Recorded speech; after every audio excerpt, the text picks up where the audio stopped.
Hello and welcome to Winter STEAM Challenges with the Maya Air Force Base Library. This week's challenge is to make honeycomb candy. So we've got a pot, we've got half a cup of sugar in the pot,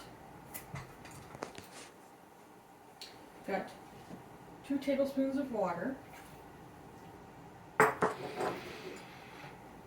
I've got 1 teaspoon of baking soda. It's not going in the pot yet, but it has to be standing by because when you're going to need it, you're going to need it fast. Because the baking soda, basically we're going to make a candy would be a hard candy, but we're going to put baking soda in it, and the baking soda will break down into sodium carbonate, water vapor, and carbon dioxide. Carbon dioxide is a gas, so it'll bubble up and make the texture of the honeycomb. And of course we need honey. So white sugar is sucrose. It's a type of sugar called sucrose. They're all kind of related. The problem with just using sucrose for something like this, for any candy really, is that it crystallizes easily because it's all the same, right? And for most candies, you want to avoid crystallizing, or you want to crystallize just the right amount, and so it's usually a fight against crystallization, right? So you can imagine taking a bag full of Legos, or Duplos would be better, and then shaking them all up and then crunching them together, and some of them might stick together, right? That'd be like the crystallizing, like the sucrose forming crystals. But if you put something else in there, like wooden blocks, they'll get in the way and you'll have less Legos sticking together. So that's what the honey is for. Exact composition of honey kind of varies because it depends on where it came from. But it's mostly fructose, generally speaking. So the fructose will help stop the sucrose from crystallizing. There we go. Now, this is also, with all candy things, there can be things that go wrong. If it's too humid, it'll get too mushy. If it does crystallize despite the honey being in there, well then crystallization is too early, that's going to be a problem. Or another thing that could happen is it could scald. Because unfortunately you don't want to stir, because stirring will create crystallization. But you can't completely avoid stirring either, because then you might end up with burning the pan. Alright, let's move to the stove. Oh, first of all, before we move to the stove, also have standing by a cookie sheet with parchment paper on it, because once we get ready to pour it in, we're going to want to pour it in very quickly. Alright, so taking the baking soda and the pot and the candy thermometer let's move over to the stove. We're putting it on medium heat. I'm going to do a little bit of stirring while it's melting to mix it around a bit.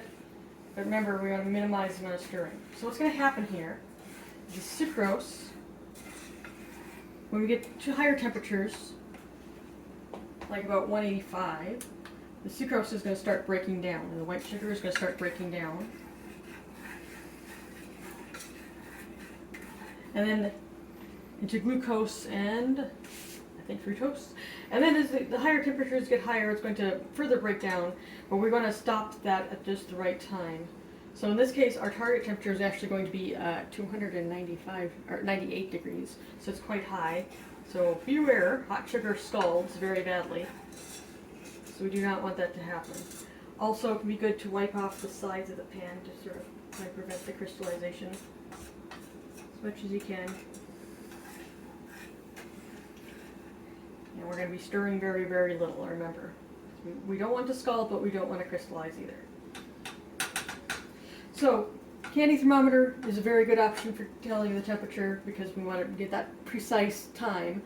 You can use a different kind of thermometer that goes up to 298. I've heard people using heat guns. I have heard people using meat thermometers. Obviously, you want to clean that very, very well before you would use it for candy.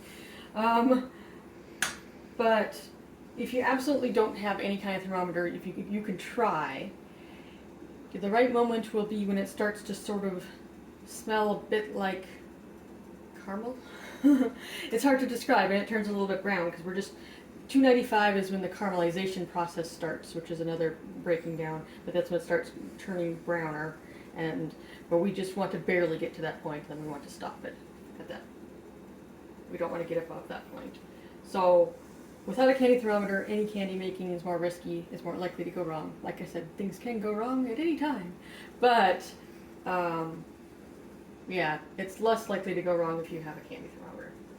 Alright, so I'll just be sitting here for a while, doing occasional moving around, but very, very little. And letting the heat go up. It's going to start boiling in a while. And then we'll just keep letting it heat.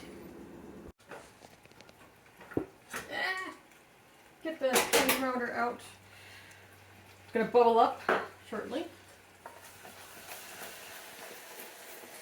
And then we take it and spread it out once it's all mixed, all the baking soda is mixed in. We dump it down on the parchment paper.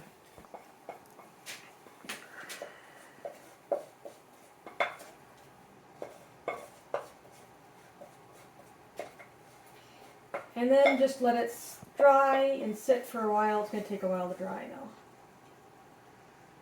Or just to set, maybe that's a better word. Harden and cool down. So just let it sit.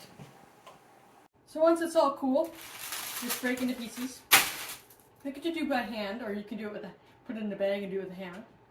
Well, hammer would probably get 2 small pieces.